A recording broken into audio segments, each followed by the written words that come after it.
Il est saint de force,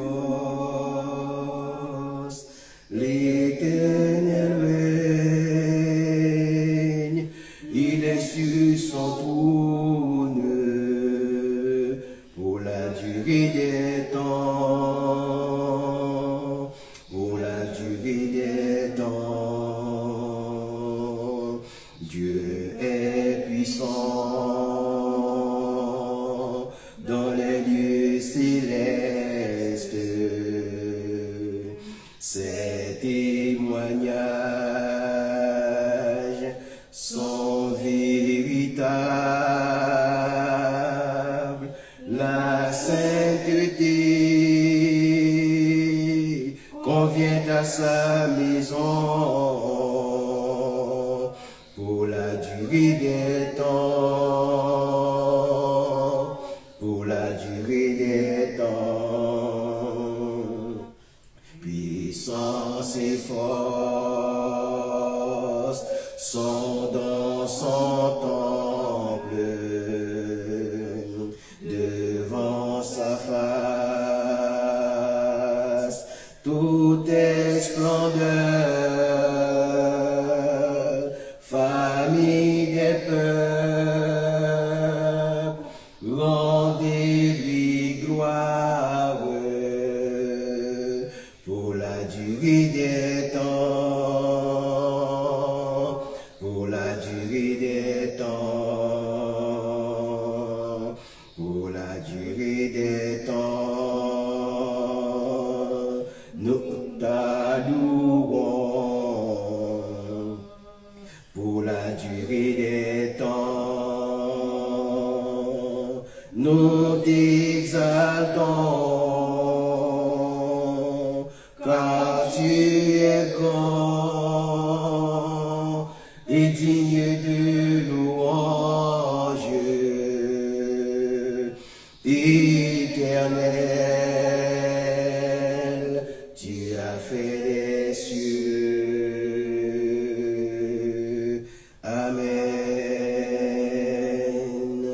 L'Éternel règne, il est majestueux. L'Éternel règne, il est saint de force. L'Éternel règne, il est sur son trône pour la durée des temps, pour la durée des temps. Dieu est puissant dans les lieux célestes. Ces témoignages sont véritables. La sainteté convient à sa maison pour la durée des temps, pour la durée des temps. Puissance et force sont dans son temple, devant sa face, tout est splendeur, parmi les peuples, rendez-lui gloire pour la durée des temps, pour la durée des temps, pour la durée des temps, nous t'adorons pour la durée des temps, nous t'exaltons, car tu es grand et digne de louange, Éternel, tu as fait les cieux. Amen. Éternel, à notre Dieu Tout-Puissant, nous voulons confesser ton nom ce matin. Nous voulons dire que ton nom est le plus beau et le plus grand, le plus extraordinaire qu'en des noms. Père Saint, c'est au nom de Jésus que nous nous approchons de toi, sachant que nous sommes des gens imparfaits. Mais Seigneur, quand tu ne regardes pas à nos imperfections, à nos manquements, mais tu regardes à l'amour que nous te portons, tu regardes à nos cœurs, Seigneur éternel, et tu regardes à notre foi. Père Saint, nous te demandons de bénir en ce moment, d'être au milieu de nous, par ta sainte présence, Seigneur. Nous te demandons, Père Saint, d'ouvrir les portes qui sont fermées, afin, Seigneur éternel, que ta puissance puisse agir. Seigneur, qu'en fait de nous des ouvriers dignes de ton service, dignes de te servir. Père, qu'en bénis le cantique qui va suivre, au nom de Jésus. Amen. Si la mer se déchaîne, si la mer se déchaîne, sur le vent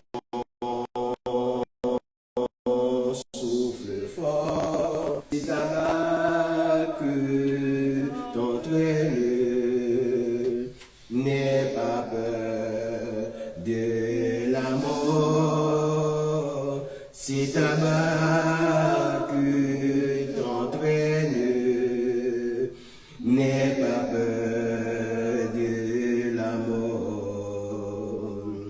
Il n'a pas dit que tu coulerais, il n'a pas dit que tu sombrerais, il a dit allons de l'autre bord.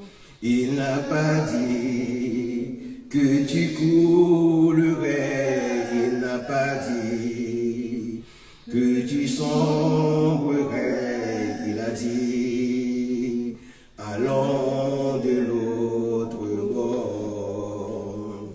Si un jour, si ton cœur est en peine, si ton corps est souffrant, crois en Jésus, il t'aime, il est le Tout-Puissant. Crois en Jésus, il t'aime, il est le Tout-Puissant. Il n'a pas dit que tu coulerais, il n'a pas dit que tu sombrerais, il a dit allons de l'autre bord. Il n'a pas dit que tu coulerais, il n'a pas dit que tu sombrerais, il a dit je te délivrerai. Si un jour sur ta route tu croises le méchant, ne sois pas dans le doute. Dieu prend soin de ses enfants. Ne sois pas dans le doute. Dieu prend soin de son enfant. Il n'a pas dit que tu coulerais, il n'a pas dit que tu sombrerais, il a dit je te protégerai. Il n'a pas dit que tu coulerais, il n'a pas dit que tu sombrerais, il a dit, je te protégerai.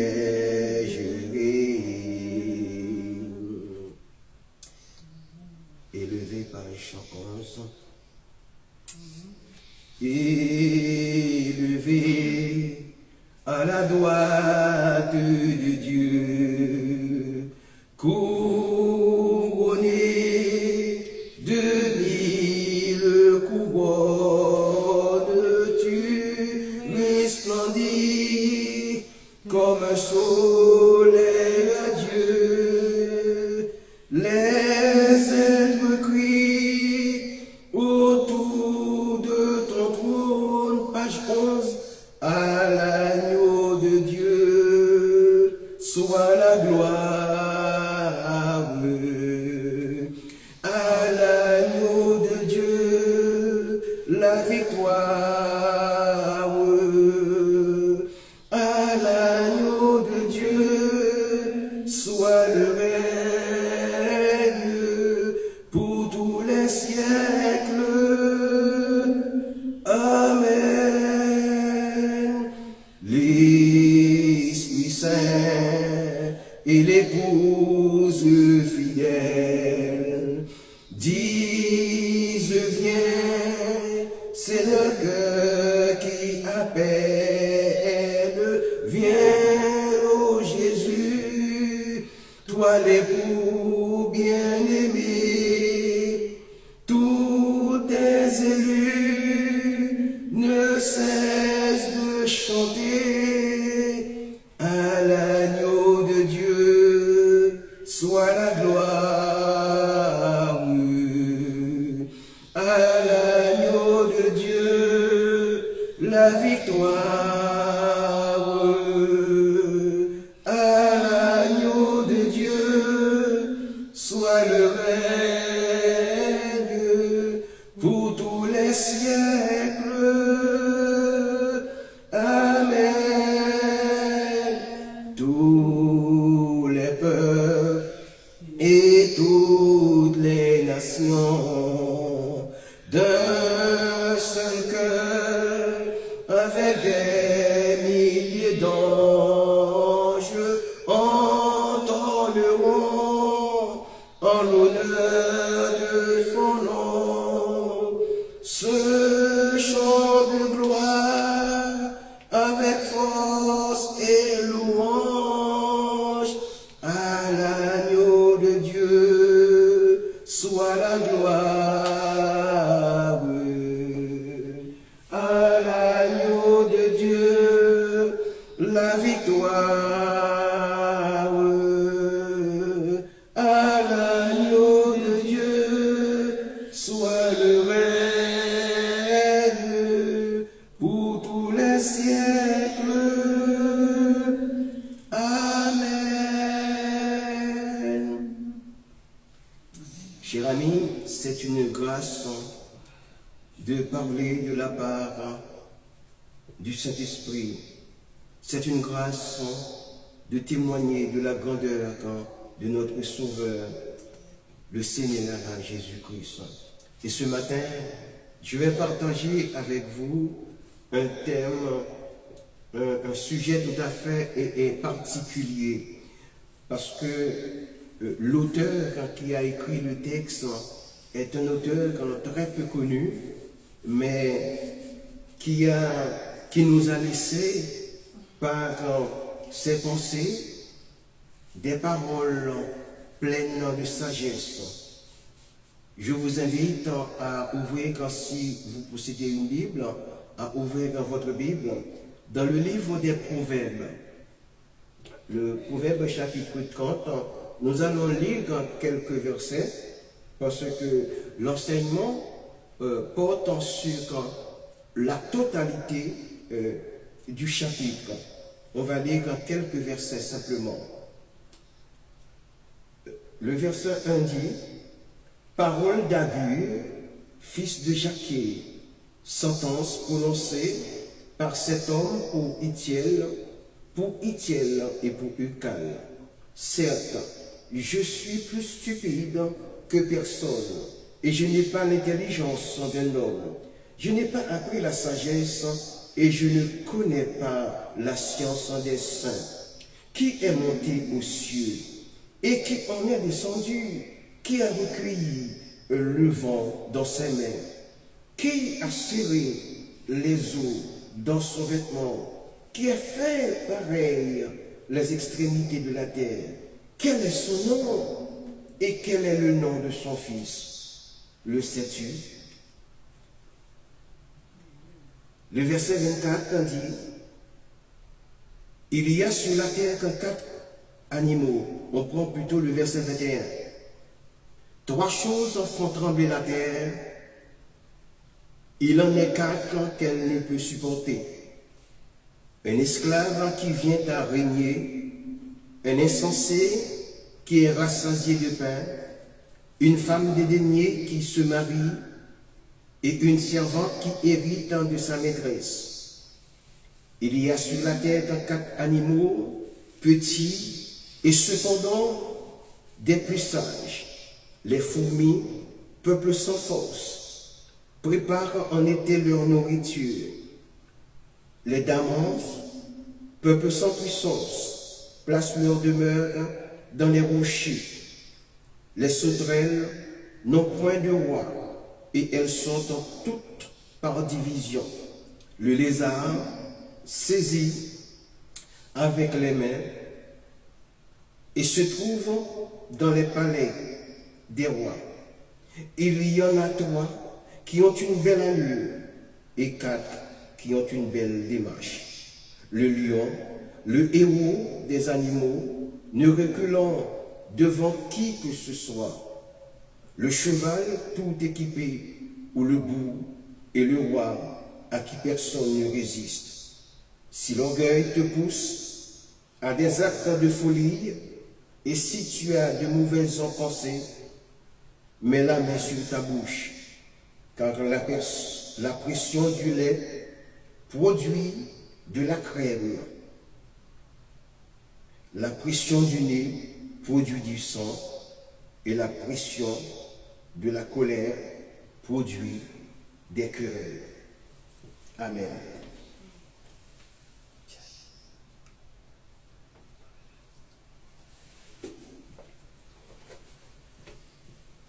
C'est le sujet que je vais traiter avec vous. Je l'ai commencé en 1985.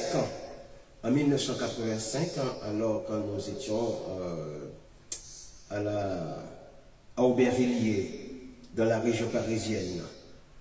Et aujourd'hui, le Seigneur a mis dans mon cœur de partager la totalité de ce sujet avec vous. Chers amis, l'enseignement du jour a pour thème humilité. Les proverbes d'Agur se caractérisent par une profonde humilité. Agur déclare être le plus stupide des hommes et ne pas posséder la sagesse ni la connaissance du saint. Il reconnaît que la vraie sagesse vient de Dieu seul.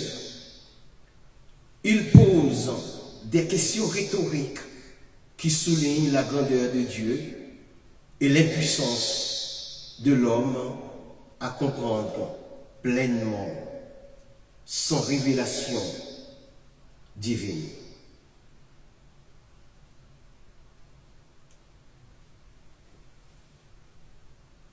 Agur met en garde contre l'ajout aux paroles de Dieu, car cela pourrait entraîner une réprimande et le ferait passer pour un menteur. Il exprime 2 requêtes à Dieu. C'est très extraordinaire. 2 requêtes à Dieu: être éloigné de la fausseté et du mensonge, et ne connaître ni la pauvreté ni la richesse. Vous voyez ce qu'il a demandé? Ne connaître ni la pauvreté, ni la richesse, afin d'avoir seulement le nécessaire et de ne pas renier Dieu par orgueil ou par désespoir. Le chapitre contient également des observations sur diverses classes de personnes, ceux qui maudissent leurs parents, les hautains, les oppresseurs, et des descriptions de choses qui sont difficiles à comprendre ou qui troublent la terre. Le chapitre 30 du livre des Proverbes, attribué à Agur, fils de Jaquet, offre des enseignements profonds avec des implications tant spirituelles que sociales. Il se distingue des proverbes de Salomon par son style et son contenu, mais il partage la même valeur d'inspiration divine. Je commence avec le verset 2 en surveillant ou bien en survolant jusqu'au verset 6. Alléluia.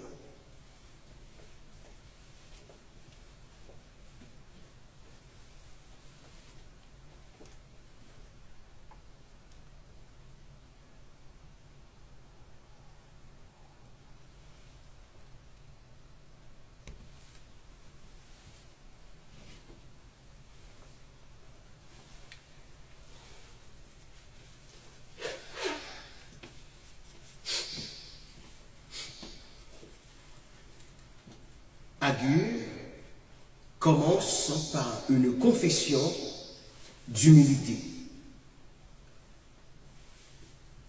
Ce que vous pouvez constater depuis le verset 2 et les autres versets jusqu'à 6. Il reconnaît qu'il est plus stupide que personne et qu'il n'a pas la sagesse des hommes. Encore heureux de le reconnaître. Cette admission est une étape cruciale vers une vraie sagesse spirituelle.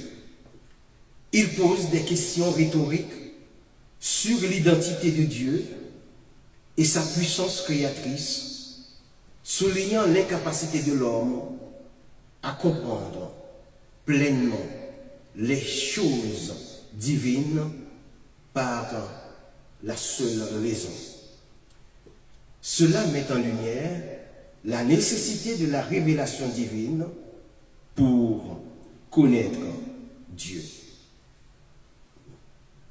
L'humilité, dans son essence la plus pure, se manifeste comme une reconnaissance fondamentale de nos propres limites.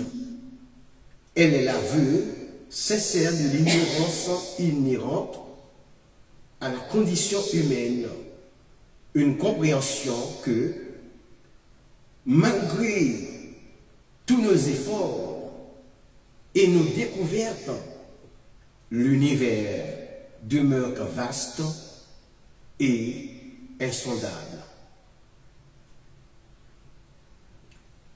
Je crois que cette conscience de notre ignorance est non seulement inévitable, mais également essentielle au progrès. Considérons par exemple le domaine scientifique. Chaque nouvelle découverte, chaque avancée technologique révèle simultanément l'étendue de ce que nous ignorons encore. Nous levons un point du voile, mais ce faisant, nous apercevons l'immensité de l'inconnu qui se déploie devant nous. L'humilité, dans ce contexte, nous incite à remettre en question nos propres certitudes, à envisager de nouvelles perspectives et à rester ouverts à l'apprentissage continu. C'est cette attitude qui permet aux scientifiques de repousser les frontières de la connaissance. Non pas en se reposant sur des dogmes, mais en explorant avec curiosité et persévérance. L'humilité est également intimement liée à la reconnaissance. Chers amis, reconnaître nos limites, nos manquements, c'est également reconnaître la valeur des autres, de leurs compétences et de leurs expériences. C'est comprendre que nous ne pouvons pas tout savoir, tout faire, et que nous avons besoin des autres pour grandir et évoluer. Cette reconnaissance se traduit par l'écoute, le respect, la collaboration. Elle favorise un environnement où les idées peuvent être partagées, où les erreurs sont perçues comme des opportunités d'apprentissage et où le succès est célébré collectivement. Dans le cadre de l'humilité, je ressens souvent cette tension entre la soif de savoir et la conscience de mes propres lacunes. Il est facile de se laisser emporter par l'illusion de la connaissance, de croire que nous avons tout compris. Mais l'humilité nous rappelle toujours à l'ordre. Elle nous invite à nous interroger sur nos propres biais, à remettre en question nos jugements et à accepter que nous pouvons nous tromper. C'est une leçon constante, un rappel permanent que l'apprentissage est un voyage sans fin. L'humilité et la reconnaissance de l'ignorance humaine ne sont pas des faiblesses, mais des forces. Elles nous permettent de rester curieux, ouverts et respectueux. Elles nous encouragent à chercher la vérité, à collaborer avec les autres et à nous améliorer constamment. Elles sont les fondements d'une société plus juste, plus éclairée et plus prospère. À mon avis, elles sont essentielles pour naviguer dans un monde en constante évolution. Nous arrivons au verset 4. C'est dans cette optique que le verset 4 entre en jeu. Le verset qui pose les questions rhétoriques suivantes. Qui est monté aux cieux et en est descendu? Qui a rassemblé le vent dans ses mains? Qui a enveloppé les eaux dans son manteau? Qui a établi toutes les extrémités de la terre?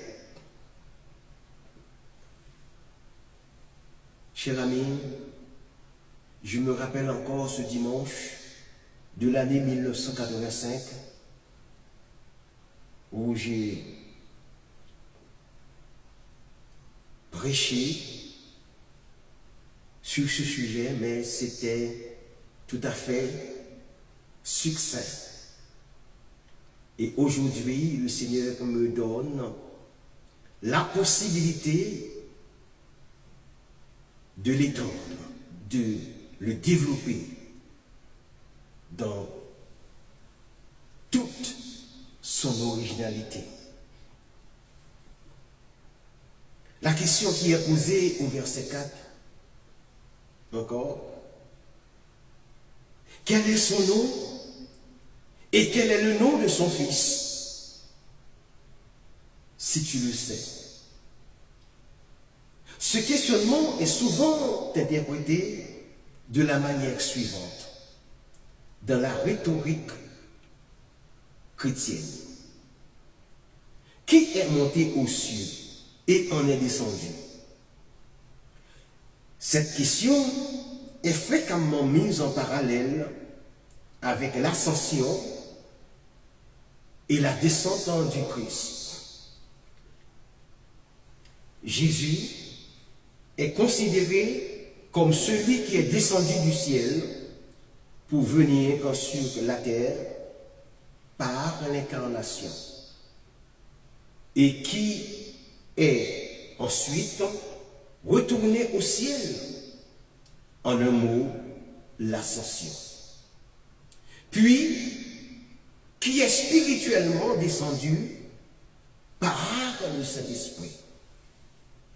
Jean chapitre 3, verset 13 déclare: personne n'est monté au ciel si ce n'est celui qui est descendu du ciel, le Fils de l'homme. Les attributs divins, rassembler le vent, envelopper les eaux, établir la terre, ces capacités sont perçues comme des attributs exclusifs de Dieu. Pour les chrétiens, Jésus est Dieu, fait homme, partageant donc ces mêmes pouvoirs divins sur la création. Les récits évangéliques où Jésus calme la tempête, selon Marc chapitre 4, versets 35 à 41, sont souvent cités comme des illustrations de cette autorité. Quel est son nom? Et quel est le nom de son fils, si tu le sais? Cette dernière partie du verset est la plus directement liée à une interprétation messianique. Bien que le nom de Jésus ne soit pas explicitement mentionné, la question de l'identité du Fils de Dieu est vue comme une allusion prophétique à Jésus, le Fils unique de Dieu. Cela suggère que même dans l'Ancien Testament, il y avait une attente et une reconnaissance de l'existence d'un Fils divin. Il est important de noter que dans son contexte initial hébraïque, le livre des Proverbes, et plus particulièrement le chapitre 30, qui est attribué à Agur, vise à souligner l'immensité et l'incompréhensibilité de Dieu par rapport à la sagesse humaine limitée. Les questions rhétoriques servent à exalter la transcendance divine. Cependant, l'interprétation chrétienne, en reliant ce verset à Jésus, y voit une révélation progressive de l'identité de Dieu et de son Fils à travers les Écritures. C'est un exemple de la façon dont les textes de l'Ancien Testament peuvent être lus à la lumière du Nouveau Testament pour révéler des significations plus profondes et des connexions théologiques. En somme, cette observation est partagée par une longue tradition d'interprétation chrétienne qui voit dans Proverbes chapitre 30, verset 4, une prophétie implicite de Jésus-Christ, soulignant sa nature divine et son rôle en tant que Fils de Dieu. Le passage des versets 5 et 6 affirme que toute parole de Dieu est affinée. Il est un bouclier pour ceux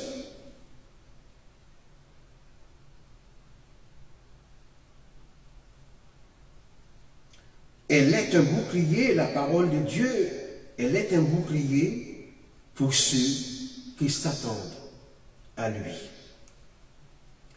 Cela souligne l'importance de la parole divine comme source de vérité et de protection.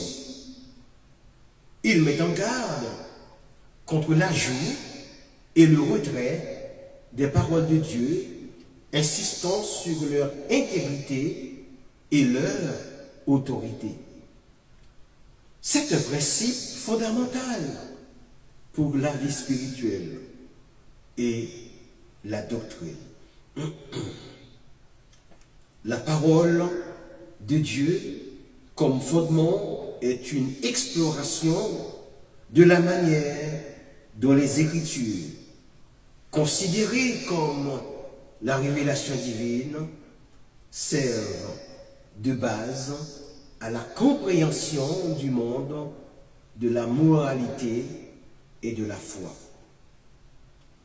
Pour beaucoup, la Bible et d'autres textes sacrés ne sont pas simplement des ouvrages historiques ou littéraires, mais la parole même de Dieu, offrant une perspective unique sur la réalité. En tant que croyant, je trouve que la parole de Dieu est le fondement de ma vie. Elle guide mes actions, façonne mes valeurs et me donne un sens de l'objectif. À travers les récits bibliques, je comprends l'amour de Dieu, la nature du péché et la promesse de la rédemption. Cette compréhension influence mes choix quotidiens, de la manière dont je traite les autres, à la façon dont je perçois les défis de la vie. D'un point de vue plus large, on peut observer que la parole de Dieu a influencé la culture, l'art, la littérature, le droit pendant des siècles. Les principes moraux tirés de ces textes ont servi de base au système juridique et au code éthique de nombreuses sociétés. L'art et la musique ont été inspirés par les récits bibliques, créant des œuvres qui continuent d'émerveiller et d'inspirer. Cependant, la parole de Dieu en tant que fondement n'est pas sans défi.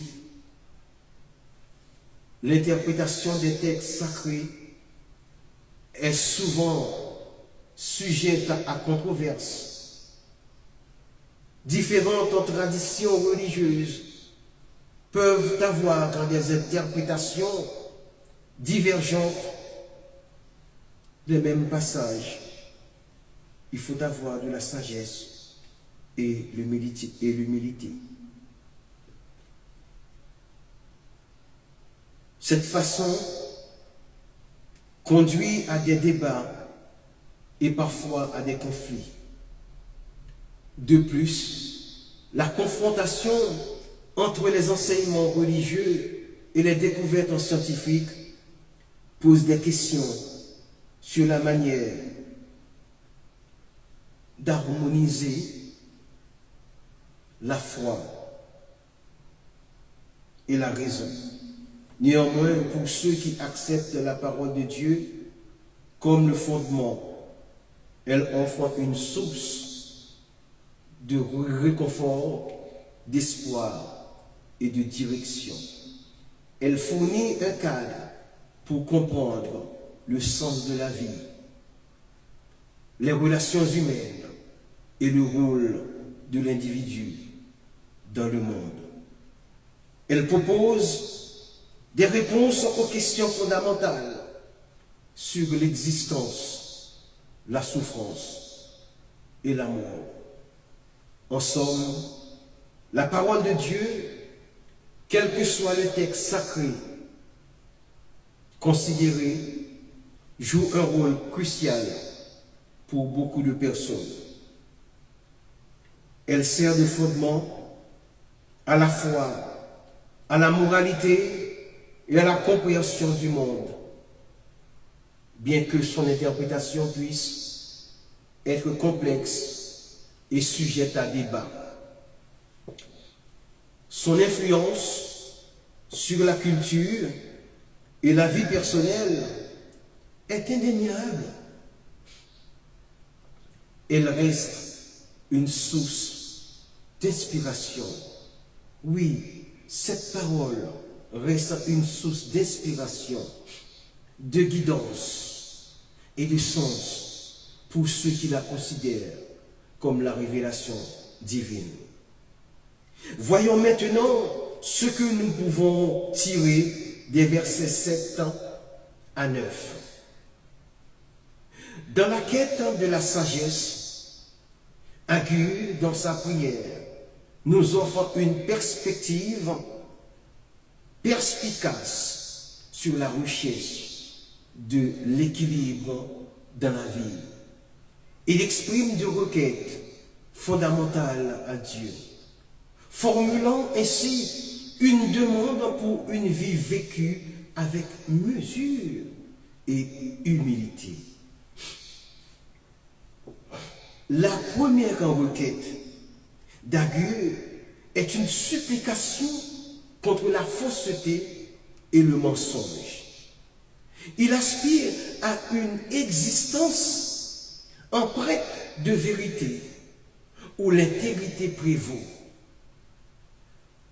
En tant que croyant, on peut comprendre cette demande comme une reconnaissance de la fragilité humaine face à la tentation, de l'illusion et de la tromperie. Agur, en exprimant ce souhait, souligne l'importance d'une communication honnête et d'une vie guidée par des principes moraux solides.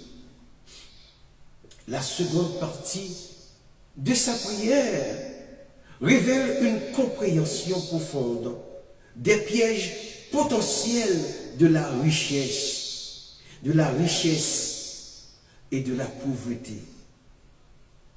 Agur demande à Dieu de ne pas lui accorder ni l'opulence ni l'indigence. Il craint d'une part la richesse, car il pourrait le conduire, car elle pourrait le conduire à renier Dieu, à s'attribuer une autosuffisance illusoire et a oublié sa dépendance envers le Créateur. La prospérité, avec ses tentations d'orgueil et d'incrédulité, pourrait obscurcir sa relation avec un Dieu. D'autre part, Agur redoute la pauvreté, car elle pourrait le pousser à voler, à déshonorer le nom de Dieu. La misère avec ses épreuves et ses désespoirs pourrait le conduire à des actes contraires à la loi divine et à l'éthique. En tant qu'individu, on peut appréhender cette requête comme une reconnaissance de la vulnérabilité humaine. Face aux difficultés économiques et de la nécessité de maintenir son intégrité, même dans les moments difficiles, cette prière, dans son ensemble, révèle une sagesse profonde concernant les dangers de l'excès et le désir d'une vie équilibrée qui favorise la piété. Elle témoigne d'une dépendance humble envers Dieu pour les besoins quotidiens. Agur, à travers ces mots, nous invite à réfléchir sur la nature de nos propres aspirations et à rechercher une vie où la modération, la vérité et la foi se conjuguent harmonieusement. En tant qu'individu, je ressens une profonde résonance avec cette prière, alléluia, car elle reflète la quête universelle d'une vie pleine de sens, guidée par des valeurs solides et une confiance inébranlable. Voyons maintenant ce qui découle des versets 11 à 17. Dans l'examen du texte, il est impératif de considérer la gravité avec laquelle il aborde la question du respect parental et de l'autorité particulièrement dans ces versets. Alléluia. Quel beau chapitre. Il en découle tellement de vérité. Alléluia. Le texte en lui-même présente une critique acerbe d'une génération perçue comme méprisant ses parents, une attitude qui, selon l'auteur, révèle un manque fondamental de respect pour l'autorité et la sagesse des aînés. Cette dénonciation est empreinte d'une solennité qui souligne l'importance cruciale du respect filial pour le maintien de l'ordre social. Du point de vue de l'auteur, cette génération est non seulement coupable de mépris, mais également de ne pas bénir ses parents. Cette absence de bénédiction est interprétée comme une manifestation concrète du manque de respect,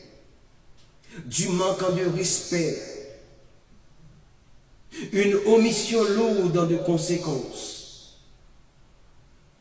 Le texte met en évidence la malédiction qui pèse sur ceux qui adoptent une telle conduite, suggérant que le rejet de l'autorité parentale entraîne une rupture avec l'ordre divin et social. Personnellement, En tant qu'analyste des textes sacrés, je suis amené à constater que le texte établit un lien direct entre le respect des parents et la prospérité de la société. Agur, l'auteur, semble convaincu que le respect de l'autorité parentale est un pilier essentiel de toute société viable. Le texte suggère que la négligence de ce devoir conduit à une dégénérescence morale et sociale. La perspective de l'auteur, alléluia,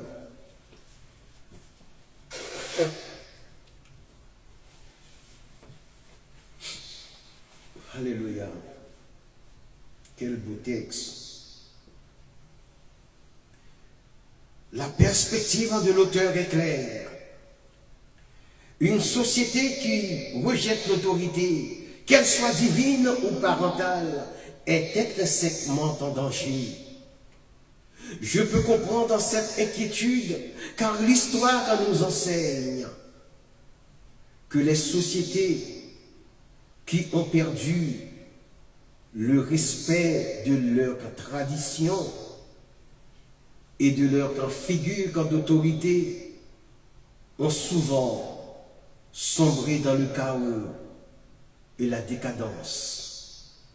En somme, l'analyse de ces versets révèle une profonde préoccupation pour la stabilité sociale et la nécessité d'une éthique basée sur le respect et l'obéissance. L'auteur, à travers sa critique, nous invite à réfléchir sur l'importance du respect parental, non seulement comme un devoir moral, mais aussi comme un fondement essentiel de la civilisation.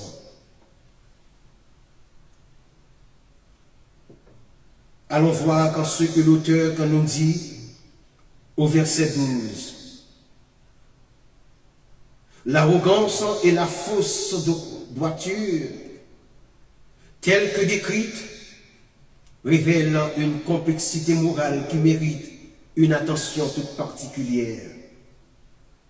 Le passage mentionnant ceux qui se considèrent purs à leurs propres yeux et qui n'ont pas été lavés de leur souillure, pointe vers un phénomène social et spirituel récurrent. En tant qu'observateur, on constate que cette auto-justification, cette prétention à une pureté intrinsèque est souvent un masque. Je me suis souvent interrogé sur les motivations profondes de ceux qui affichent une telle attitude. Est-ce une simple ignorance, une incapacité à reconnaître ses propres faiblesses, ou est-ce une stratégie consciente pour maintenir une position de pouvoir ou de respect social? Il semble que la réponse réside dans une combinaison de facteurs.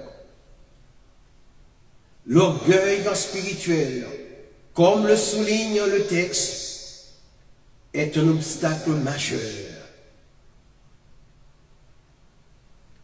Il empêche non seulement la reconnaissance de ses propres erreurs, mais aussi l'ouverture à la grâce de Dieu, à la transformation personnelle. Cette dynamique affecte la cohésion sociale de manière significative. Alléluia.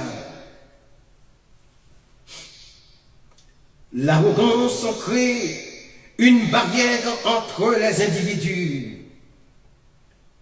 Ceux qui se croient supérieurs ont tendance à juger et à condamner les autres, ce qui conduit à la division et à la méfiance. La véritable repentance et la réconciliation qui sont essentielles pour une guérison des relations humaines deviennent malheureusement impossibles. Comment peut-on se réconcilier avec quelqu'un qui ne reconnaît pas ses propres fautes? En outre, cette attitude peut engendrer une forme d'hypocrisie. Les apparences sont maintenues, mais la vérité est cachée. Cela crée un climat de suspicion et d'insincérité.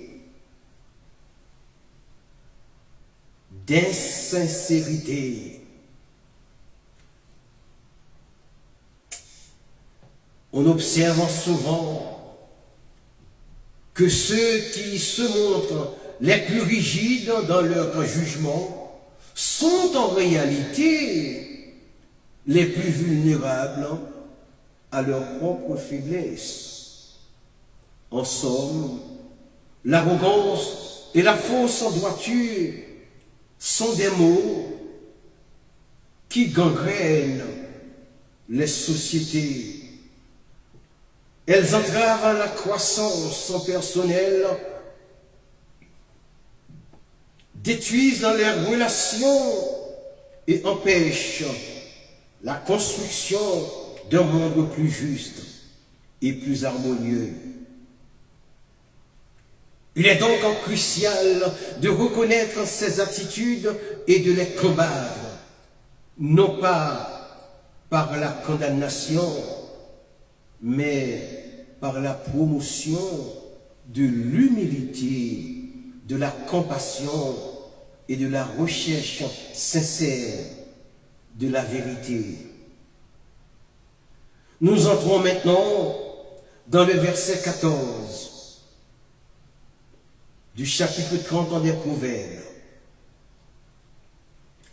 Dans une exploration des mots qui affligent l'humanité, le texte proposé dresse un portrait saisissant de la corruption et de l'exploitation. L'auteur, adoptant une perspective à la fois extérieure et intériorisée, nous plonge dans un univers où l'injustice règne en maître. Il décrit une génération dont les actes sont comparés à ceux des prédateurs, où les dents sont des épées et les mollets des couteaux. Cette métaphore brutale illustre la violence et la cruauté avec lesquelles les faibles sont dévorés. Je perçois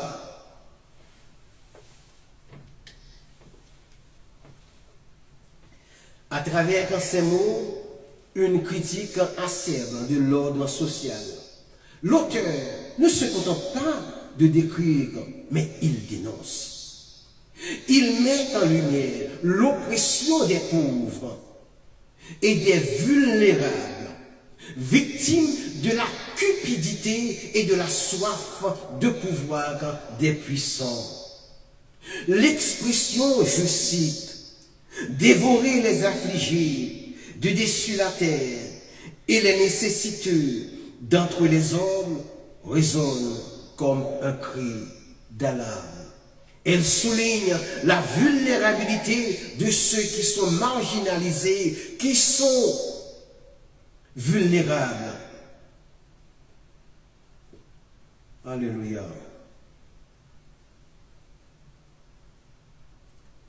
et la nécessité impérieuse de les protéger. Dans cet état de fait, je suis frappé par la pertinence de cette description. Elle transcende des époques et des cultures.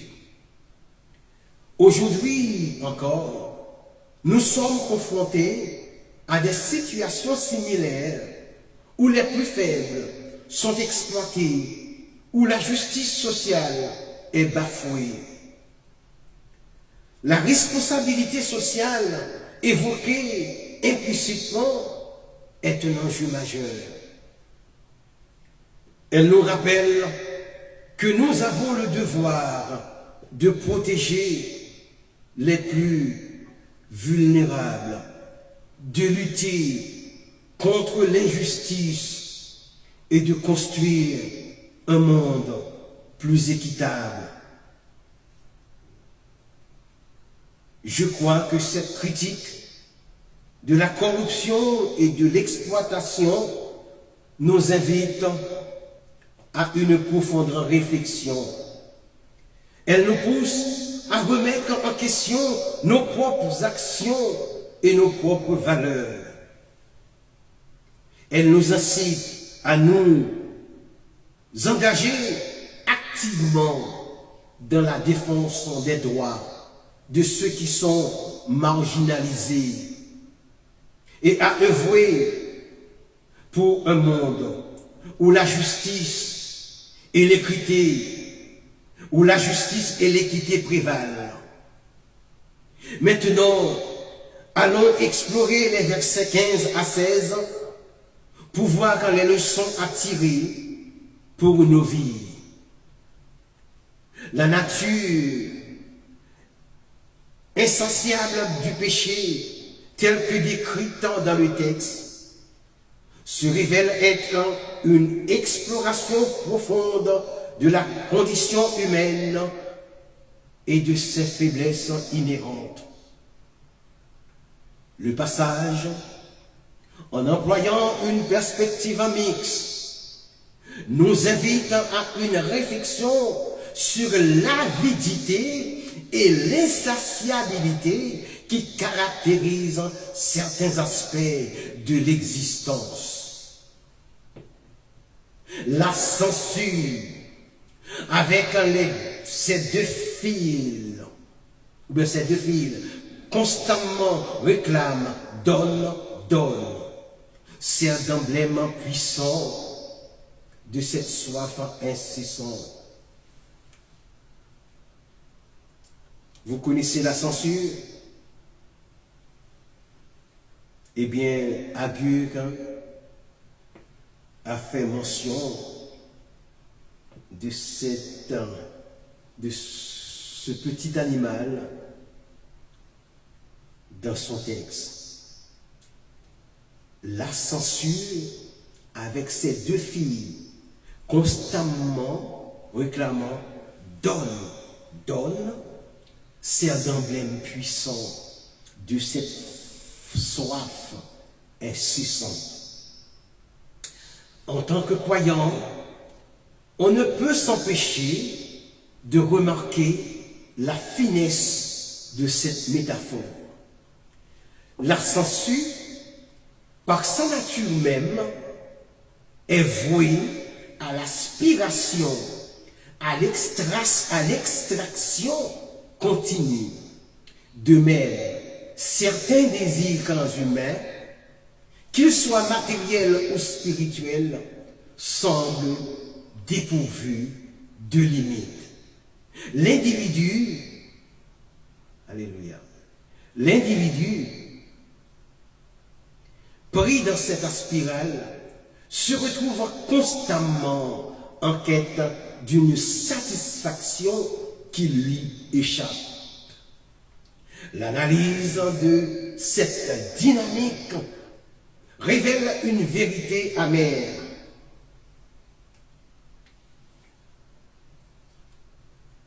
La poursuite effrénée de ses désirs conduit a un vide existentiel, un sentiment de manque persistant. Le texte poursuit en énumérant 4 entités qui, à l'instar de la sangsue, ne connaissent pas de satiété. Le séjour des morts, lieu d'accueil éternel, symbolise l'inéluctable de la finitude et la voracité de la mort elle-même qui engloutit sans cesse de nouvelles vies. Le ventre stérile, quant à lui, représente la frustration de l'incapacité à procréer, un désir inassouvi qui peut engendrer une profonde tristesse. La terre, assoiffée d'eau, évoque la nature même de l'existence, toujours en quête de ressources, toujours en mouvement. Enfin, le feu, avec sa capacité à tout consumer, illustre la destruction potentielle de l'avidité qui peut dévorer les individus et les sociétés.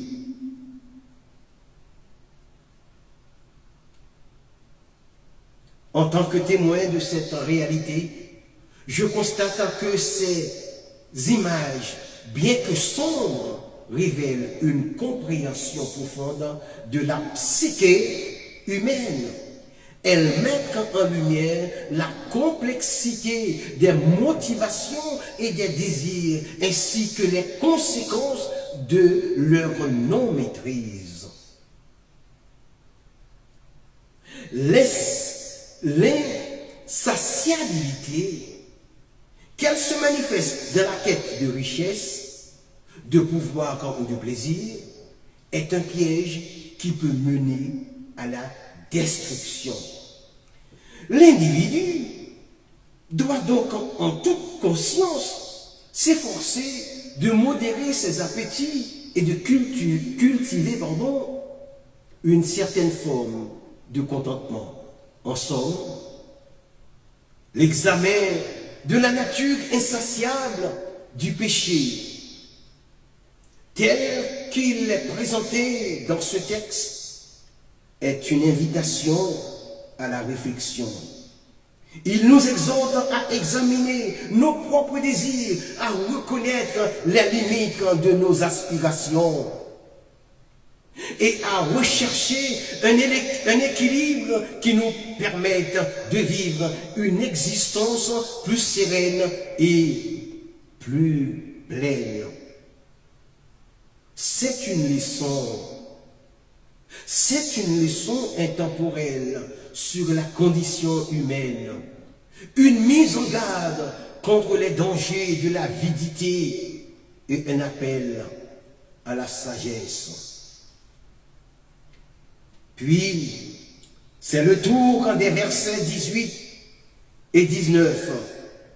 Les versets 18 et 19 du chapitre 30 des Proverbes présentant une méditation singulière attribuée à Agur sur des phénomènes qui suscitent l'émerveillement et l'interrogation. L'auteur, dans une perspective à la fois subjective et analytique, s'attarde sur ces merveilles incompréhensibles, des réalités qui défient la logique et l'entendement humain. L'observation débute par des exemples tirés de la nature et de l'expérience humaine. Le chemin de l'aigle dans les airs, une image poétique de la grâce et de la liberté est mentionnée. On ne perçoit pas le tracé exact de son vol, la manière dont il se maintient en l'air. Et pourtant, il est là, majestueux et insaisissable.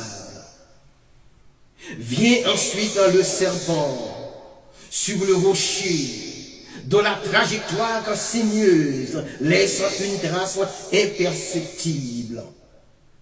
Un mouvement fluide qui échappe à une analyse précise. Le navire en haute mer, avec sa capacité à fendre les flots et à se déplacer avec une relative aisance, est également cité. On se demande comment il défie les éléments, comment il parvient à naviguer malgré les tempêtes et les courants. Enfin, le chemin d'un homme vers une jeune fille complète cette série d'énigmes. Ce dernier exemple est peut-être le plus intrigant.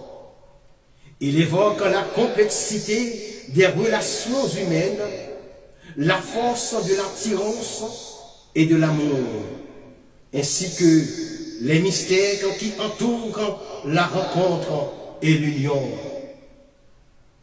Ce chemin, souvent pavé d'émotions, de désirs et de choix, est difficile à appréhender pleinement. À travers cette analyse, je suis donc frappé par l'universalité des expériences. Elles transcendent le temps et les cultures. Elles parlent à l'âme humaine qui est constamment en quête de sens et de compréhension. Ces phénomènes, bien que différents dans leur nature, partagent un point commun. Ils sont au-delà de notre pleine compréhension. Ils nous rappellent les limites de notre savoir et de notre capacité à expliquer.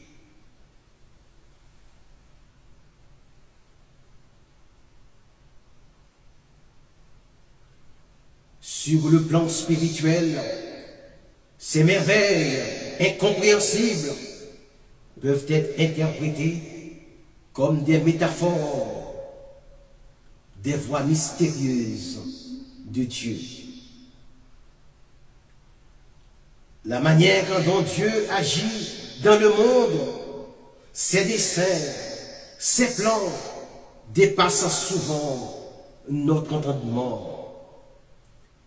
Les relations humaines, en particulier l'union matrimoniale, peuvent également être considérées comme des reflets de cette dimension spirituelle. L'amour, le don de soi, la fidélité sont autant de réalités qui défient la logique et qui révèlent la profondeur des liens qui unissent les êtres humains. En conséquence, les versets d'Agur nous invitent à l'humilité et à la contemplation. Elles nous encouragent à reconnaître les limites de notre savoir et à nous émerveiller devant les mystères de la vie.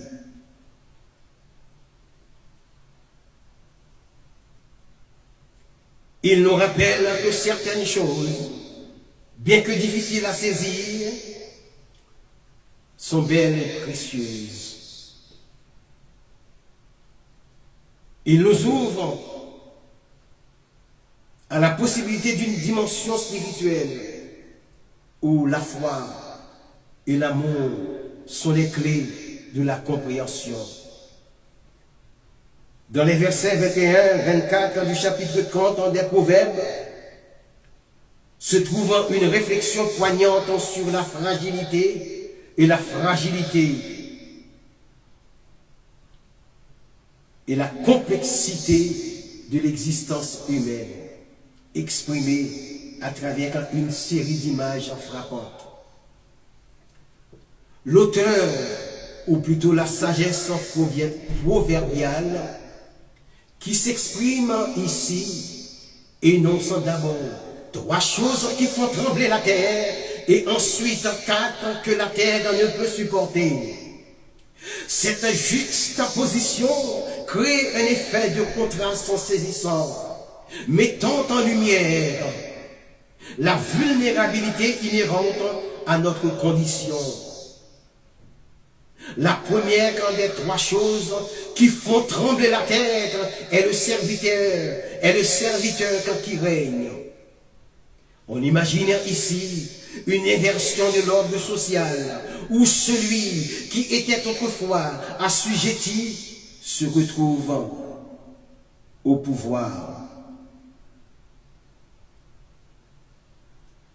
Cette situation, alléluia, cette situation est source d'instabilité, car le serviteur, ayant peut-être manqué d'expérience ou de sagesse, peut abuser de son autorité et semer le chaos. Je comprends cette image comme une critique des changements brusques et des renversements de l'ordre établi qui peuvent engendrer la peur et l'incertitude. La seconde chose qui fait trembler la terre est le sou qui est rassasié de pain. L'abondance soudaine, surtout pour celui qui n'est pas préparé à la gérer, peut conduire à la vanité, à l'arrogance et à l'insouciance. L'individu repu et satisfait peut alors négliger les responsabilités et les dangers qui l'entourent. Personnellement, je vois ici une mise en garde contre les excès et l'importance de la modération. La troisième chose qui fait trembler la terre est la femme méprisée qui se marie. Cette image évoque une situation d'humiliation et de dévalorisation. Le mariage, censé être une union basée sur l'amour et le respect, devient ici un acte de survie ou de concession. Cette situation est perçue comme instable et potentiellement source de souffrance. Je ressens une profonde tristesse face à cette image qui met en évidence les inégalités et les injustices qui peuvent exister dans les relations humaines. Après avoir énuméré ces 3 choses, ces 3 causes de tremblement, le texte nous présente 4 choses que la terre ne peut supporter. La première est un serviteur qui règne. Cette répétition souligne l'importance de la question du pouvoir et de la responsabilité. La terre, symbole de stabilité et de fondation, ne peut pas supporter l'instabilité et l'injustice. La seconde est un seau qui est rassasié de pain. Encore une fois, l'abondance et l'insouciance sont pointés du doigt. La terre ne peut supporter l'indifférence face aux besoins et aux souffrances des autres. La troisième chose est une femme méprisée qui se marie. Cette répétition renforce le message sur les inégalités et les abus. La terre ne peut supporter l'oppression et la dévalorisation. Enfin, la quatrième chose est une servante qui hérite de sa maîtresse. Cette image évoque une inversion de l'ordre social familial. L'héritage, qui devrait être une source de stabilité et de continuité, devient ici une source d'instabilité et de confusion. Je perçois une critique de la fragilité des structures sociales et des relations humaines.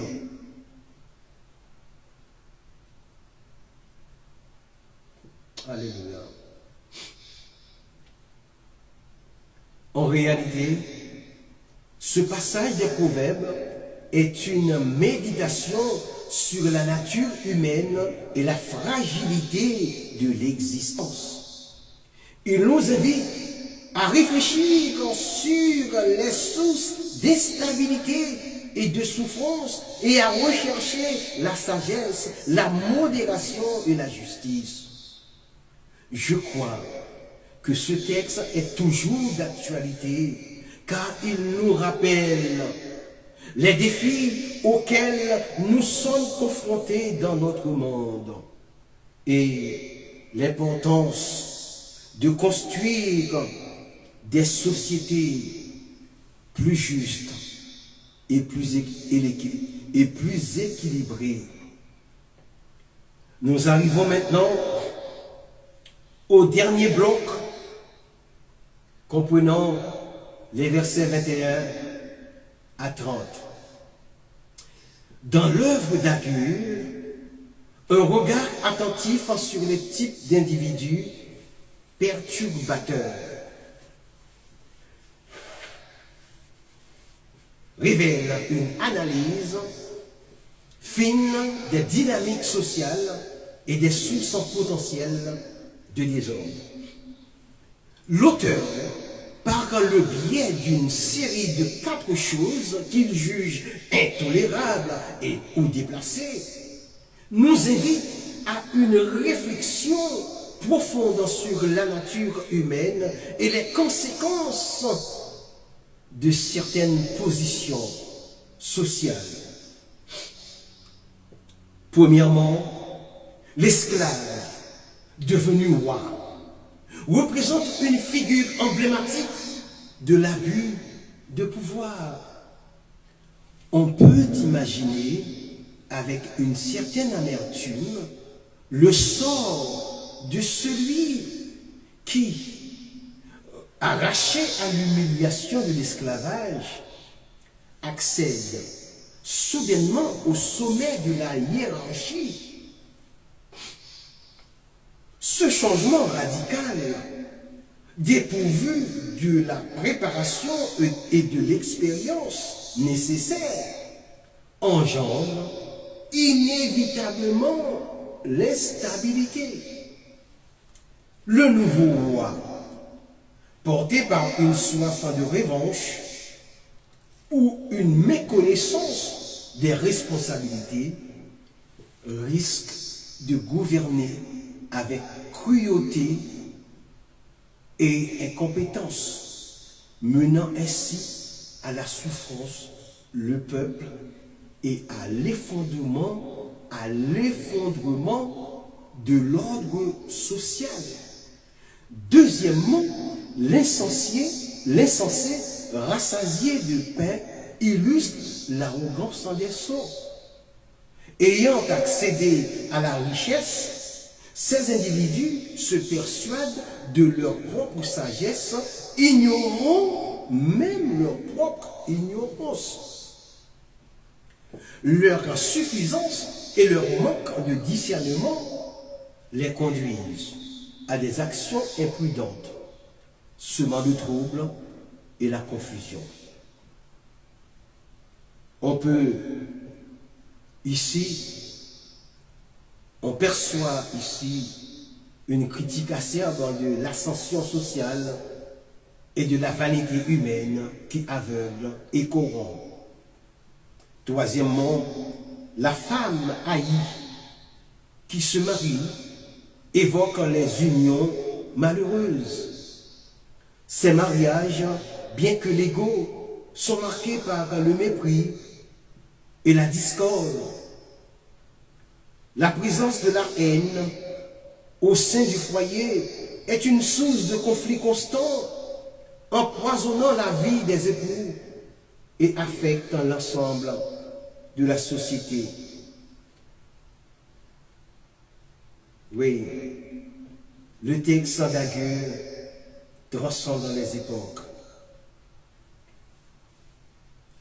Cette image souligne l'importance des relations humaines et les conséquences néfastes de l'absence d'amour et de respect.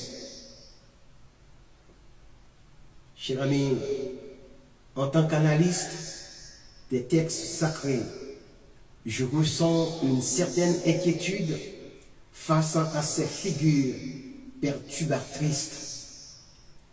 Elles révèlent les faiblesses de la nature humaine et les dangers inhérents à l'exercice du pouvoir et à l'organisation sociale.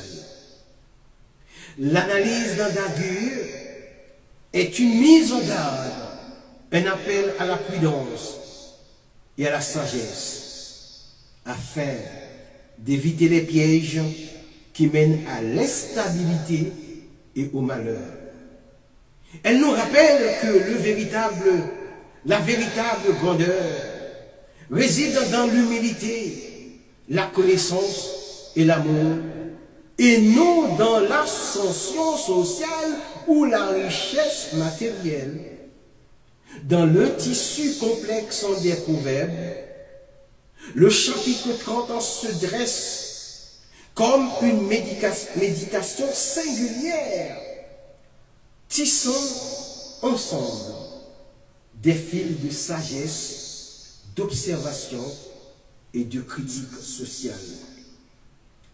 La perspective, bien que fragmentée, révèle une profondeur d'analyse qui invite à la réflexion. L'une des premières images qui s'impose est celle de la servante qui dépossède sa maîtresse. Cette métaphore puissante illustre l'usurpation, un terme récurrent dans les relations humaines et les structures sociales. L'auteur, tout en se positionnant en observateur, nous invite à considérer les dynamiques de pouvoir, les intrigues qui peuvent,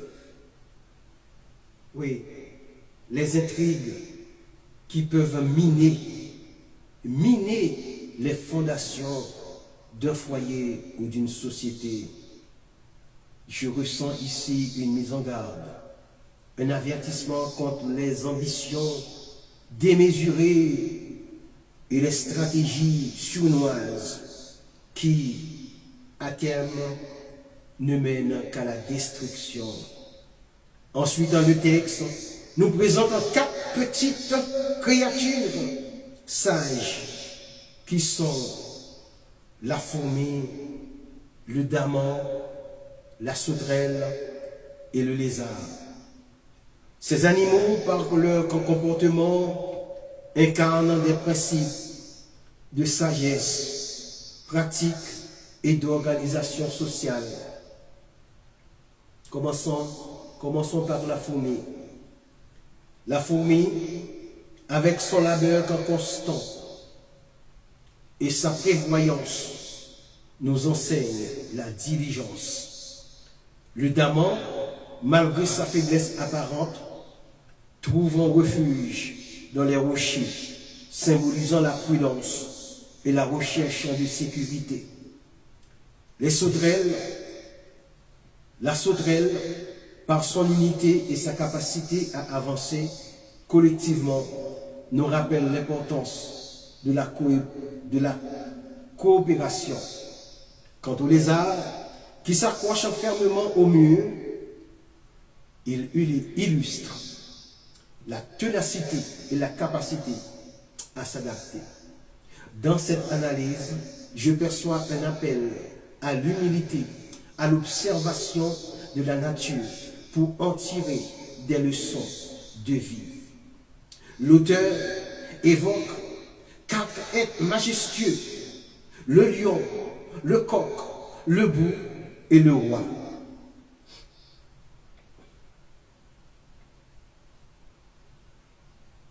Ces figures incarnent la dignité, la force et le leadership.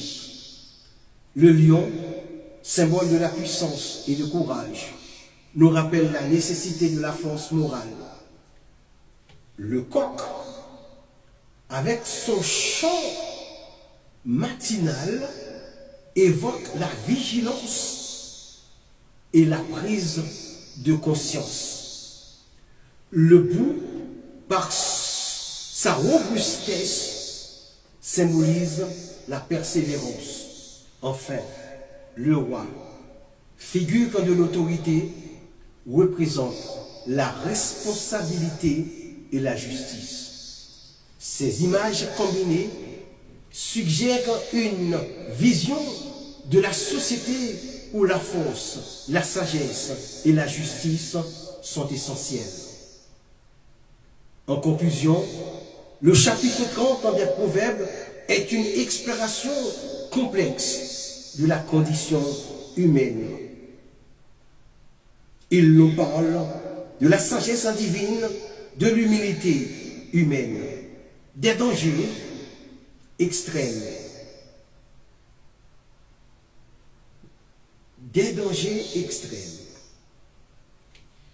de la richesse à la pauvreté, de la nature insatiable du péché et de l'importance du respect social. Je ressens une invitation à l'introspection, à l'examen de nos propres comportements et de nos relations avec les autres. L'auteur, par ses observations aiguisées, dénonce l'injustice et l'orgueil, tout en invitant à une vie de dépendance humble envers Dieu et de respect mutuel dans la société. C'est une invitation à vivre une vie pleine de sagesse, de prudence et de justice. Cet enseignement nous montre notre petitesse face à la grandeur de Dieu. Il nous appelle à vivre dans l'humilité afin de bénéficier de tout ce qui découle des attributs de Dieu qui sont l'omniprésence, l'omniscience et l'omnipotence. Amen. Béni soit celui qui vient au nom du Seigneur. Éternel notre Dieu, ta parole vient d'être annoncée. Je te prie, Père Saint, au nom de ton Fils en Jésus-Christ, de permettre qu'elle atteigne les cœurs, même les cœurs quand ils sont durs comme les rochers. Je te demande, Père, de briser ces cœurs. Seigneur, quand comme les casseurs de pierre s'agenouillent pour casser les pierres. Seigneur, quand nous croyons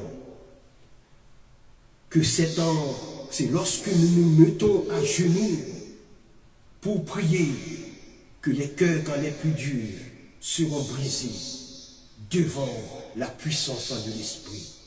Père Saint, que les cœurs les plus durs soient brisés maintenant, que les cœurs les plus hostiles, Seigneur, qui sont comme des pierres, Seigneur éternel, notre Dieu, par ta puissance. Oh, par le sang précieux de Jésus, que le pouvoir soit libéré, que la puissance de libération, de guérison nous envahisse. Amen. Merci de votre écoute. À dimanche prochain. Soyez bénis. Bon dimanche à tous.